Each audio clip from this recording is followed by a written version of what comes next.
Mari Bapak Ibu, Saudaraku sekalian, kita membaca firman Tuhan dari kitab Keluaran 1, ayat yang pertama sampai ke-22. Demikian firman Tuhan. Inilah nama para anak Israel yang datang ke Mesir bersama-sama dengan Yakub. Mereka datang dengan keluarganya masing-masing. Ruben, Simeon, Lewi, dan Yehuda. Isakar, Zebulon, dan Benyamin. Dan serta Naftali, Gad, dan Asher. Seluruh keturunan yang diperoleh Yakub berjumlah 70 jiwa. Tetapi Yusuf telah ada di Mesir.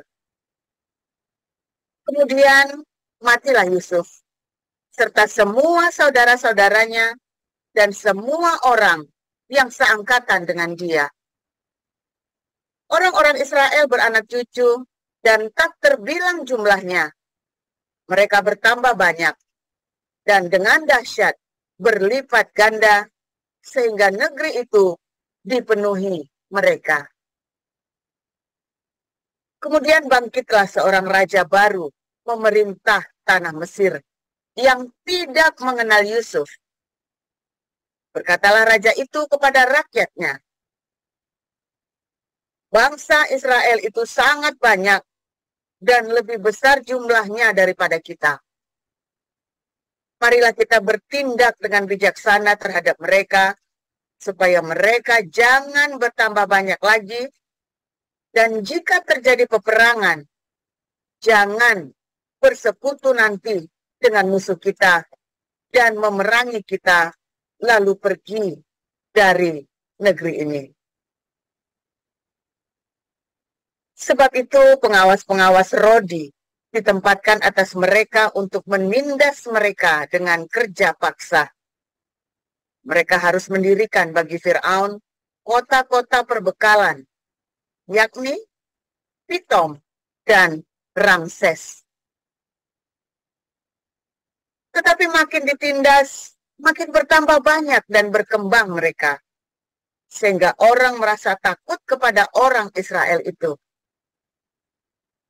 Lalu dengan kejam, orang Mesir memaksa orang Israel bekerja dan memahitkan hidup mereka dengan pekerjaan yang berat, yaitu mengerjakan tanah liat dan batu bata dan berbagai-bagai pekerjaan di padang. Ya, segala pekerjaan yang dengan kejam dipaksakan orang Mesir kepada mereka itu. Raja Mesir juga memerintahkan kepada bidan-bidan yang menolong perempuan Ibrani. Seorang bernama Sifra dan yang lain bernama Pua. Katanya, apabila kamu menolong perempuan Ibrani pada waktu bersalin, kamu harus memperhatikan waktu anak itu lahir. Jika anak laki-laki, kamu harus membunuhnya. Tetapi jika anak perempuan, bolehlah dia hidup. Tetapi bidan-bidan itu takut akan Allah dan tidak melakukan seperti yang dikatakan Raja Mesir kepada mereka dan membiarkan bayi-bayi itu hidup. Lalu Raja Mesir memanggil bidan-bidan itu dan bertanya kepada mereka, "Mengapakah kamu berbuat demikian, membiarkan hidup bayi laki-laki itu?" Ulang, "Mengapakah kamu berbuat demikian, membiarkan hidup bayi-bayi itu?" Jawab bidan-bidan itu kepada Firaun, "Sebab perempuan Ibrani tidak sama dengan perempuan Mesir, melainkan mereka kuat. Sebelum bidan datang, mereka telah bersalin. Maka Allah berbuat baik kepada bidan-bidan itu. Bertambah banyaklah bangsa itu dan sangat berlipat ganda. Dan karena bidan-bidan itu takut akan Allah, maka ia membuat mereka berumah tangga. Lalu Firaun memberi perintah kepada seluruh rakyatnya, lemparkanlah segala anak laki-laki yang lahir bagi orang Ibrani ke dalam sungai Nil. Tetapi segala anak perempuan biarkanlah hidup. Demikian.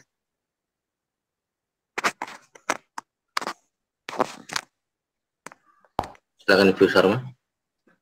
Baik, saya akan membacakan kebenaran firman Tuhan yang terambil dari kitab Wahyu 12. Beginilah pembacaan kebenaran firman Tuhan. Maka tampaklah suatu tanda besar di langit. Seorang perempuan berselubungkan matahari dengan bulan di bawah kakinya dan sebuah mahkota dari 12 bintang di atas kepalanya. Ia sedang mengandung dan dalam keluhan dan penderitaannya hendak melahirkan, ia berteriak kesakitan. Maka tampaklah suatu tanda yang lain di langit. Dan lihatlah, seekor naga merah padam yang besar, berkepala 7 dan bertanduk 10, dan di atas kepalanya ada 7 mahkota. Dan ekornya menyeret sepertiga dari bintang-bintang di langit, dan melemparkannya ke atas bumi. Dan naga itu berdiri di hadapan perempuan yang hendak melahirkan itu, untuk menelan anaknya. Segera sesudah perempuan itu melahirkannya, maka ia melahirkan seorang anak laki-laki yang akan mengembalakan semua bangsa dengan gada besi. Tiba-tiba anaknya itu dirampas dan dibawa lari kepada Allah dan ke tahtanya. Perempuan itu lari ke padang gurun, di mana telah disediakan suatu tempat baginya oleh Allah, supaya ia dipelihara di situ 1260 hari lamanya. Maka timbullah peperangan di surga. Mikael dan malaikat-malaikatnya berperang melawan naga itu, dan naga itu dibantu oleh malaikat-malaikatnya, tetapi mereka tidak dapat bertahan. Mereka tidak mendapat tempat lagi di surga. Dan naga besar itu, si ular tua yang disebut iblis atau Satan, yang menyesatkan seluruh dunia, dilemparkan ke bawah. Ia dilemparkan ke bumi bersama-sama dengan malaikat-malaikatnya. Dan aku mendengar suara yang nyaring di surga berkata, sekarang telah tiba keselamatan dan kuasa dan pemerintahan Allah kita, dan kekuasaan Dia yang diurapinya, karena telah dilemparkan ke bawah pendakwa saudara-saudara kita, yang mendakwa mereka siang dan malam di hadapan Allah kita. Dan mereka mengalahkan Dia oleh darah anak domba dan oleh perkataan kesaksian mereka. Karena mereka tidak mengasihi nyawa mereka sampai ke dalam maut. Karena itu bersukacitalah, hai surga dan hai kamu sekalian yang diam di dalamnya. Celakalah kamu, hai bumi dan laut, karena iblis telah turun kepadamu dalam geramnya yang dahsyat, karena ia tahu bahwa waktunya sudah singkat. Dan ketika naga itu sadar bahwa ia telah dilemparkan di atas bumi, ia memburu perempuan yang melahirkan anak laki-laki itu. Kepada perempuan itu diberikan kedua sayap dari burung nasar yang besar, supaya ia terbang ke tempatnya di padang gurun, di mana ia dipelihara jauh dari tempat ular itu selama 1 masa dan 2 masa dan setengah masa. Lalu ular itu menyemburkan dari mulutnya air sebesar sungai ke arah perempuan itu, supaya ia dihanyutkan sungai itu. Tetapi bumi datang menolong perempuan itu. Ia membuka mulutnya dan menelan sungai yang disemburkan naga itu dari mulutnya. Maka marahlah naga itu kepada perempuan itu, lalu pergi memerangi keturunannya yang lain, yang menuruti hukum-hukum Allah dan memiliki kesaksian Yesus. Dan ia tinggal berdiri di pantai laut. Demikian firman Tuhan.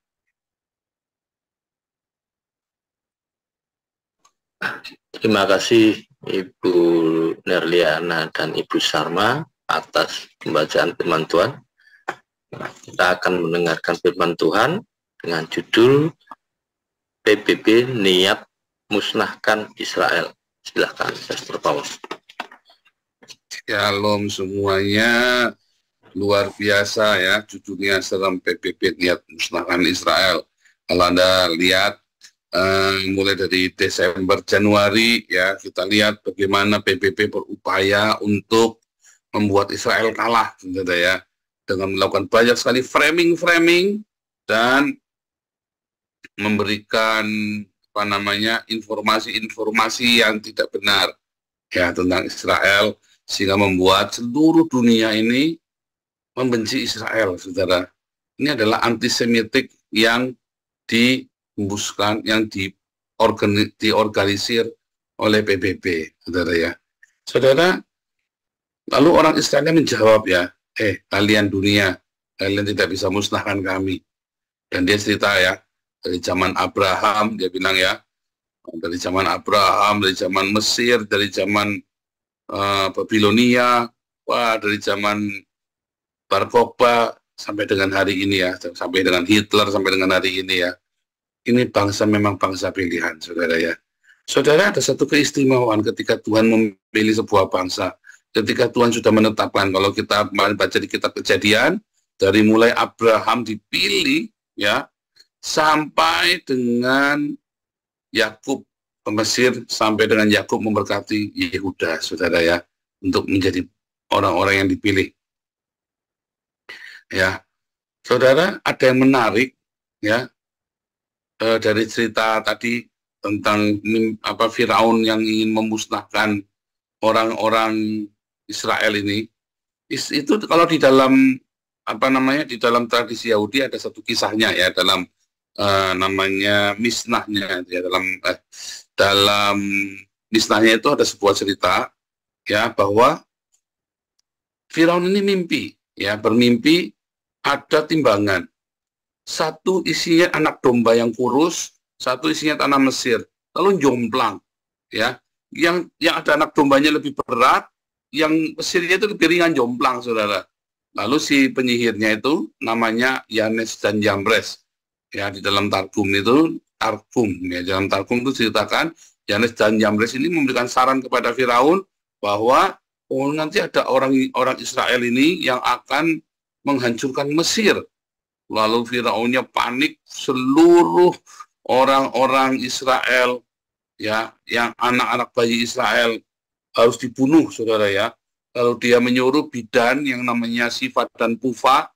Sifa dan Puva ini ternyata adalah Yokebed dan Miriam ya. Jadi si Sifa ini adalah Yokebed, ibunya Musa sendiri. Puva itu adalah Miriam, kakaknya Musa, saudara ya. Nah, kemudian si Sifa dan Puva ini karena dia takut akan Tuhan, dia nggak mau membunuh orang-orang Israel ini, orang-orang Ibrani ya, sebut orang Ibrani ini. Nggak mau, dia bilang, ini orang-orang Ibrani beda dengan orang-orang Mesir. Orang-orang Ibrani itu lahir dulu, jadi suruhnya kalau udah lahir cekek langsung jahat, bener ya. Coba bayangin ya, perintah Firaun pun dia berani ya, orang-orang Sifa dan Puva ini ya. Sampai akhirnya si Sifa ini punya anak Musa, saudara ya. Puva ini kan Miriam ya, kakaknya Musa sendiri. Jadi disembunyikan ya Musanya sampai usia berapa bulan ya, 3 bulan ya. Wah, sampai nggak bisa disapi lagi, akhirnya Musanya dihanyutkan sungai Nil. Tapi kita cerita ya, bagaimana Mesir berusaha memusnahkan bangsa Israel ya. Upaya Mesir memusnahkan bangsa Israel. Kalau Anda baca di dalam Wahyu 12, itu adalah upaya iblis, si naga itu ingin memusnahkan keturunan dari perempuan itu, dalam tanda kutip. Perempuan itu adalah, kalau Anda membaca itu tadi, ada 12 bintang. Ada 12 bintang, bulan dan matahari, saudara ya. Di dalam Wahyu 12 tadi. Itulah orang Israel, gitu ya. 12 bintang, kan mimpinya Yusuf kan, 12 bintang. Ya, 11 bintang menyembah bulan, matahari, dan 11 bintang menyembah bintangnya Yusuf. Ingat ya ceritanya ya. Nah, itu juga sama. Itu ada perempuan, itu ada orang Israel, dan iblis dan naga itu ingin memusnahkan Israel, saudara. Dunia Ya, iblis ingin dunia itu memusnahkan Israel, saudara ya. Dan sangat luar biasa, orang Israel ini kok nggak mati-mati ya, nggak habis-habis. Bangsa lain mau udah nyerah, saudara ya. Anda lihat mau bangsa apa nih? Papua aja nih lagi mau dapat lagi habis, saudara ya. Bunuhin terus. Anda mau lihat bangsa apa di dunia ini? Anda kalau ngelihat, hai menarik ya. iPadku tolong ya, iPadku yang tolong bilang menarik sekali ya. Saya tunjukkan ya. Itu yang paling penting ya. Seperti yang ini saya ingat ya. Harusnya saya tampilkan nanti hari Minggu ya. Orang Mesir yang di Mesir sekarang itu bukan orang Mesir, saudara ya. Orang Mesir yang di Mesir itu bukan orang Mesir. Orang Turki yang di Turki itu bukan orang Turki, saudara ya. Tapi mereka sudah ganti. Tapi orang Ibrani hari ini adalah orang Ibrani yang ada di Israel, orang Yahudi di Israel adalah orang Ibrani yang sama dengan zamannya Musa, saudara ya. Saya mau tunjukkan kepada Anda, menarik ya. Moga-moga saya masih simpan fotonya ya. Waduh, jangan-jangan sudah kehapus lagi ya. Sebentar ya, ini menarik sekali, moga-moga ada ya. Kecuali kalau nggak ada ya sudah kita lewati. Jadi sangat menarik sekali, saudara ya. Segala bangsa itu sudah berganti orang, sudah berganti suku, saudara, kecuali orang Yahudi. Mengapa? Karena ada kitab sucinya, ya. Dan ada budaya, ada bahasa dulu. Saya tunjukkan ya. Ada budaya yang sama, bahasa yang sama, mereka menyembah Tuhan yang sama, mereka berbahasa yang sama, mereka punya kitab suci yang sama, mereka punya kultur yang sama, saudara ya. Menarik sekali kan? Nah, waduh, nggak ketemu, saudara ya, nggak ada nih, wadah hilang ya. Saya mau tunjukkan sebuah foto, fotonya piramid ya, fotonya Sphinx ya di Mesir ya, saudara ya. Fotonya Sphinx di Mesir itu ternyata berbeda, saudara ya, berbeda dengan apa namanya, iya beda kan, dan tidak ketemu ya sudahlah. Sebentar, ini bukan, oh bukan ya, udah hilang dah. Wah sudah hapus ya, saudara ya, saya terlalu banyak gambar. Jadi foto Sphinx itu ternyata bukan foto-foto orang Mesir sekarang, itu kayak orang Arab, saudara. Yang mukanya kayak orang Arab. Orang Mesir yang sekarang Anda lihat itu kayak orang Arab. Orang Turki yang sekarang udah campurin kayak orang Arab. Kalau Anda melihat semua itu udah jadi Arab semua, udah diarabkan semua. Ya, orang-orang Maroko semua udah dicampur, mereka sengaja dicampur, saudara. Namanya Arab, bangsa bercampur. Tapi orang Ibrani sampai sekarang itu murni orang Yahudi, saudara ya. Nah, sekarang kita balik, saudara ya. Saudara, ada keajaiban Tuhan ketika ada penyertaan Tuhan. Ketika Tuhan bilang, aku menyertai. Kalau Tuhan sudah bilang menyertai, maka dia menyertai, saudara. Sungguh-sungguh menyertai. Ya, nanti kalau Anda lihat ada keturunan yang lain, ya. Jadi begini, orang Tuhan ketika dia berjanji akan menyertai, sekalipun kamu tinggalkan dia tidak akan lepaskan kamu. Dia akan bikin kamu balik, saudara. Dia akan bikin kamu kembali. Ya, kemanakah aku dapat pergi? Menjauhi rohmu Tuhan. Syaratnya Anda sudah lahir baru. Kalau kamu tidak lahir baru, berarti kan kamu bukan miliknya. Tetapi sekali kamu miliknya, kamu tidak akan bisa lari dari dia, saudara. Orang Israel itu sudah jauh meninggalkan Tuhan. Bahkan dia menolak Yesus, bahkan dia salibkan Yesus. Tetapi penyertaan Tuhan itu luar biasa, saudara ya. Ketika orang-orang Israel terserak-serak dari zaman Babel maupun zamannya Yesus, ya zaman tahun 135 sampai ke ujung bumi katanya, mereka dikumpulkan lagi sama Tuhan, saudara. Karena mereka benar-benar menjaga Torah itu, saudara ya. Mereka benar-benar menjaga Torah, mereka percaya janji Mesias itu. Walaupun mereka tidak percaya Mesias yang itu Yesus, karena Yesus kan udah jadi pagan, udah jadi 25 Desember kan, bukan Yesus yang Yahudi lagi, saudara ya. Kalau Anda lihat foto-foto itu, Yesusnya kan udah bukan orang Yahudi lagi, tapi bule Amerika kan. Makanya orang Yahudi tambah nggak mau jadi Kristen, ya. Nah kemudian, saudara, kalau Anda lihat, maka perempuan itu mengejar keturunan, maka naga itu mengejar keturunan perempuan itu yang lain, yang mempunyai the commandment of God, Torah, dan testimony of Jesus Christ, kesaksian Yesus Kristus, saudara. Dari orang Yahudi ini lahirlah Kristen, saudara. Ya, orang-orang yang percaya kepada Yesus Kristus. Karena kita dicangkokkan kepada cabang utama, pada pohon zaitun, yaitu Israel. Kita ini adalah pohon zaitun yang dicangkokkan kepada pohon zaitun sejati, yaitu Israel. Karena apa? Karena nama Yesus. Karena kita mempunyai nama Yesus, sehingga kita dilayakkan untuk menerima perjanjian itu, saudara. Perjanjian Abraham. Sehingga ketika kita menerima perjanjian Abraham, kita berhak atas keselamatan, atas paradise itu, saudara. Ketika kita percaya pada janji Abraham, kita berhak menerima surga, bagi menerima keselamatan itu. Dan sekali kamu selamat, sungguh-sungguh lahir baru. Ya, kalau kamu sudah menjadi umat pilihan Tuhan, benar-benar umat pilihan, ya, maka kamu akan disertai Tuhan. Sekali kamu menjadi umat pilihan, menjadi anak-anaknya, kamu tetap anak. Ketika kamu belok, kamu akan dihajar supaya balik. Dihajar supaya kamu balik. Ya. Makanya saudara, di dalam 1 Petrus 4, ya, bahwa penderitaan badani, kemarin kita sudah belajar ya, kapan hari kita belajar ya, penderitaan badan itu ya, di dalam 1 Petrus 4, saya bacakan saja biar cepat. Ya.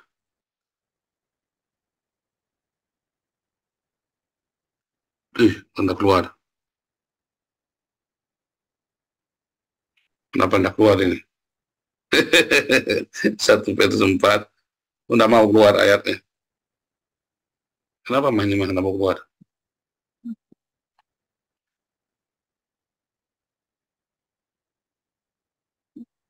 Keluar. 1 Petrus 4 ayat 1. Jadi karena Kristus telah menderita penderitaan badani, kamu pun harus juga mempersenjatai dirimu dengan pikiran yang demikian. Karena barang siapa telah menderita penderitaan badani, ia telah berhenti berbuat dosa. Barang siapa telah menderita penderitaan badani, ia telah berhenti berbuat dosa. Ya, kemarin juga saya sudah jelaskan juga di dalam Yakobus 1, saudara ya. Yaitu apa, saudara? Ketika Anda dicobai, ya. Coba lihat ya. Sebentar ya. Dalam Yakobus 1 ayat 12, berbahagialah orang yang bertahan dalam pencobaan. Sebab apabila ia sudah tahan uji, ia akan menerima mahkota kehidupan yang dijanjikan Allah kepada barang siapa yang mengasihi dia. Namun ketika kamu dicobai, apabila seorang dicobai, janganlah ia berkata pencobaan ini datang dari Allah. Sebab Allah tidak dapat dicobai oleh yang jahat, dan ia sendiri tidak mencobai siapapun.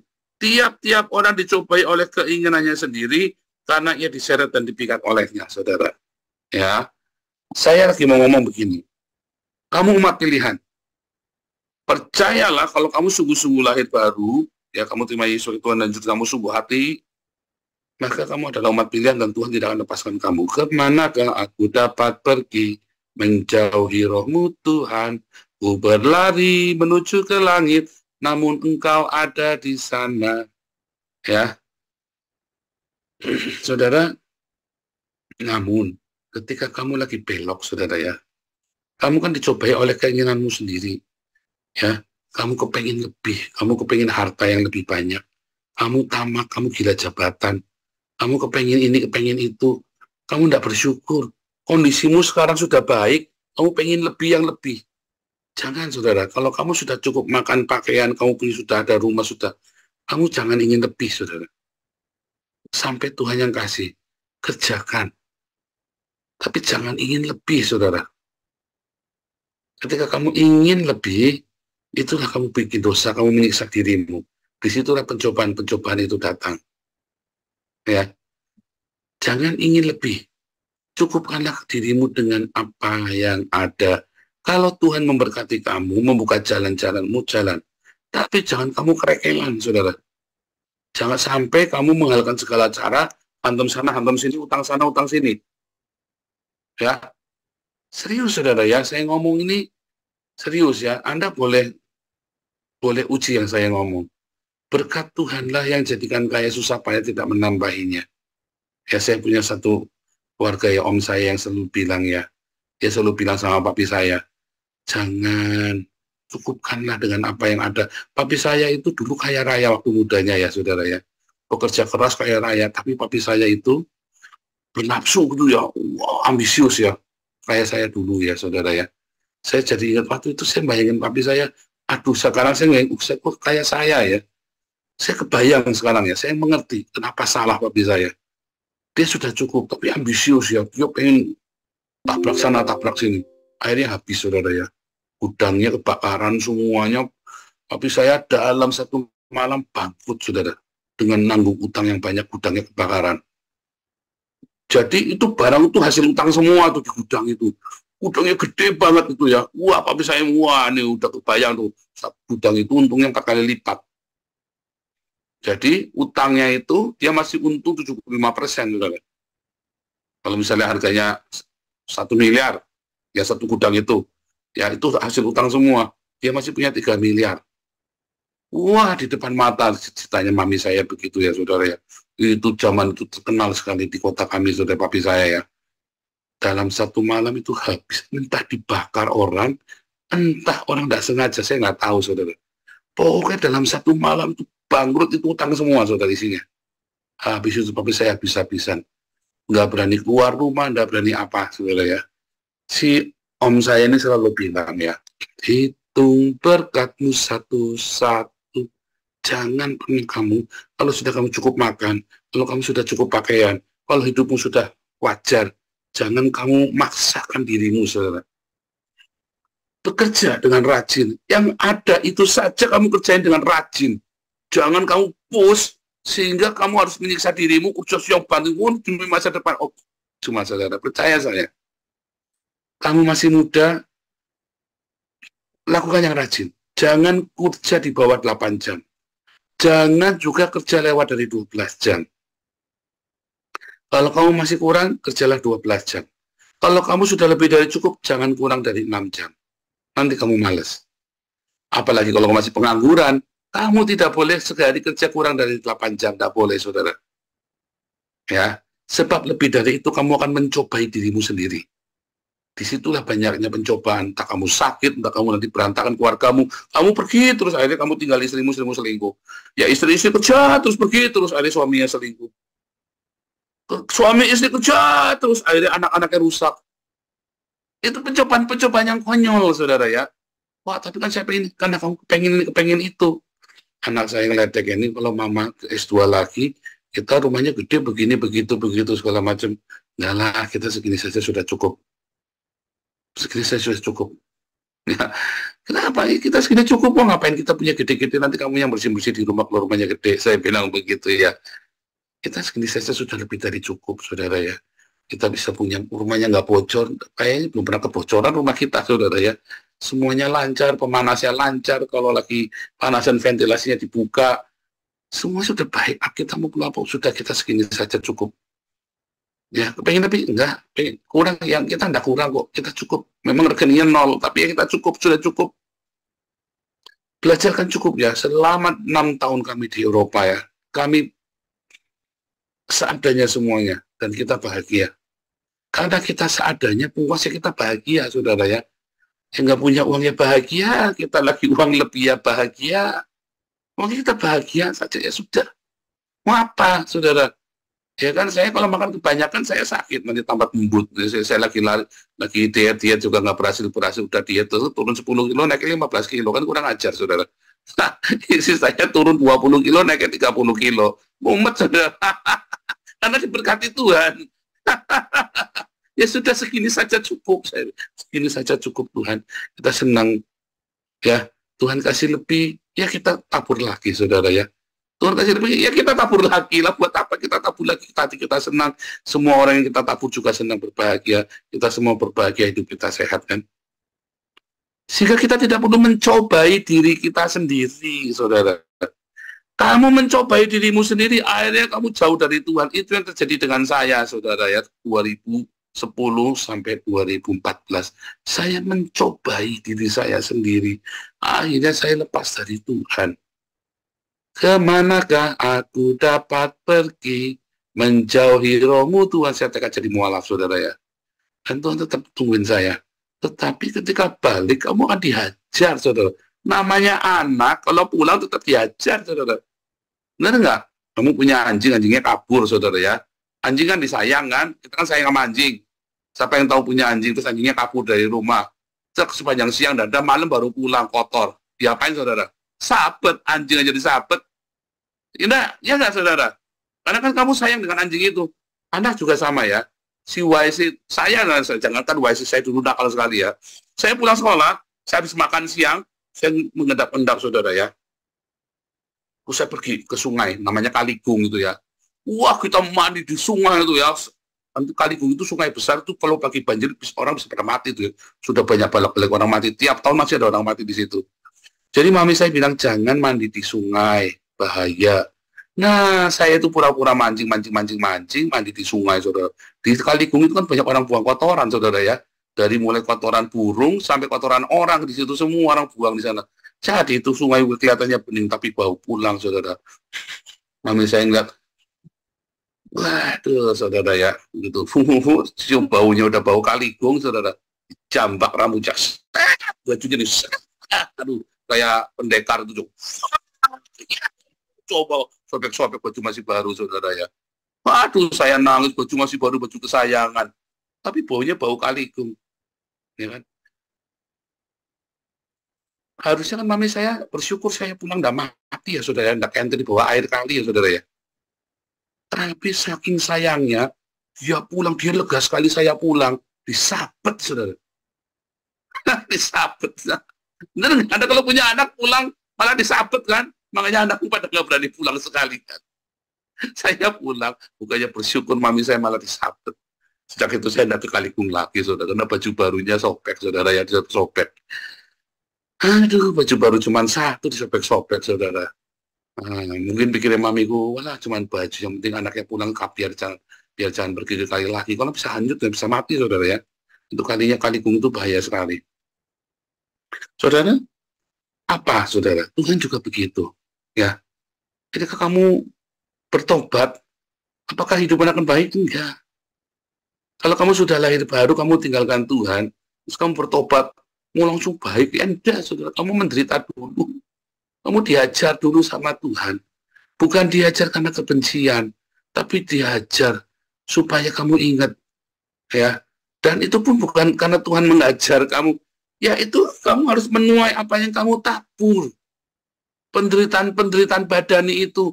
Ketika kamu tekun dengan penderitaan badani itu, kamu menerima ya apa yang kamu tuai, kamu sabar, bertekun, ya Tuhan aku ya salah Tuhan, ya Tuhan aku memang salah Tuhan. Nanti kamu nggak bikin dosa lagi, saudara. Barang siapa menderita penderitaan badani, dia tidak bikin dosa lagi. Itu, saudara ya, logika iman. Makanya ketika kamu lagi disesak oleh Tuhan, kamu tuh anak. Jangan berontak. Nurut aja, iya Tuhan aku memang salah. Iya Tuhan aku memang salah Tuhan. Iya Tuhan aku memang salah Tuhan. Itu aja, saudara ya. Makin kamu berontak, ya kamu makin sakit. Tapi kalau kamu pasrah, cepat saudara prosesnya itu ketika kamu mengalami penderitaan badani itu. Sabar. Ya, berserah, terima, jangan takut, cuman sebentar. Makin kamu berontak makin lama, makin kamu merasa benar makin lama. Oh, kamu yang salah, udah dibilangin tidak boleh utang, kamu maksa utang. Sudah dibilangin tidak boleh utang, sudah diajarin sama Nabi 26 tidak boleh utang lagi, maksa utang demi ini demi itu segala macam. Kalau kurang sudah serahkan sama Tuhan, jangan utang-utang. Bandel kamu. Ya sudah, kamu mengalami penderitaan badani karepmu. Ya, jangan pikir kamu yang kita ngomongin di sini, kita ngomong bohong-bohongan, beneran saudara. Kalau kamu masih suka utang-utang, ya, aduh, kamu akan tambah panjang nanti ruwetnya, saudara ya. Tambah panjang, ya. Oh, obat berobat, Pak, enggak urusan, udah, stop. Mau obat berobat, mau obat sekolah, mau obat apa, jangan utang. Saya udah bilang enggak boleh utang. Bilang kalau mau minta-minta. Kalau kita ada kita kasih, kalau enggak. Dan enggak usah maksa, enggak usah kecewa. Serahkan sama Tuhan. Itu saudara ya. Serius saudara ya.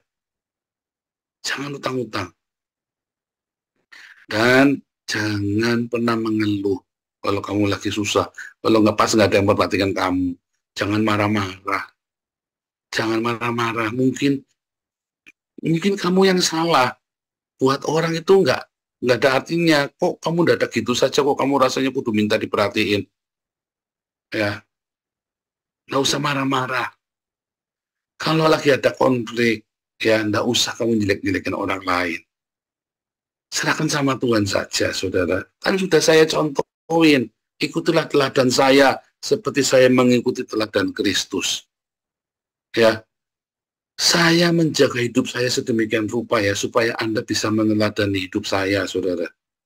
Ya, kecuali Anda yang berdasar pikirannya jelek sama saya. Kalau pikiranmu jelek ya karamu dewe, saudara ya. Kalau pikirannya jelek mau diapain lagi? Kalau dasar pikirannya busuk, ya ngomong apapun saya tetap diomongnya busuk, saudara ya. Orang dasar orang pikirannya busuk. Tapi kalau Anda pikirannya positif, ya kayak kakak-kakaknya si Yusuf itu kan dasarnya kan busuk dia kan. Mereka kan dasarnya busuk, sehingga apapun tetap mikirnya busuk tentang Yusuf kan.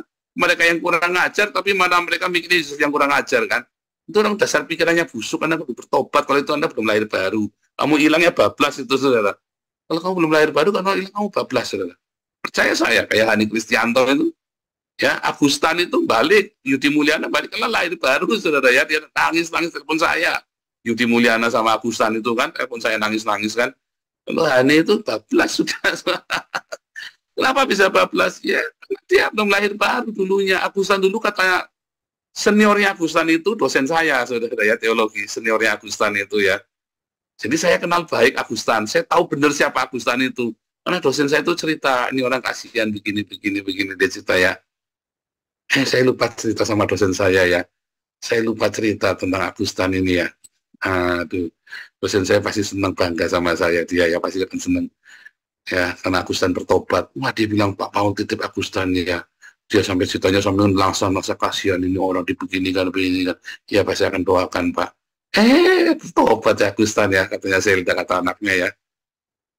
Itu saudara, orang lahir baru, dia udah jauh pun panggil sama Tuhan suruh pulang.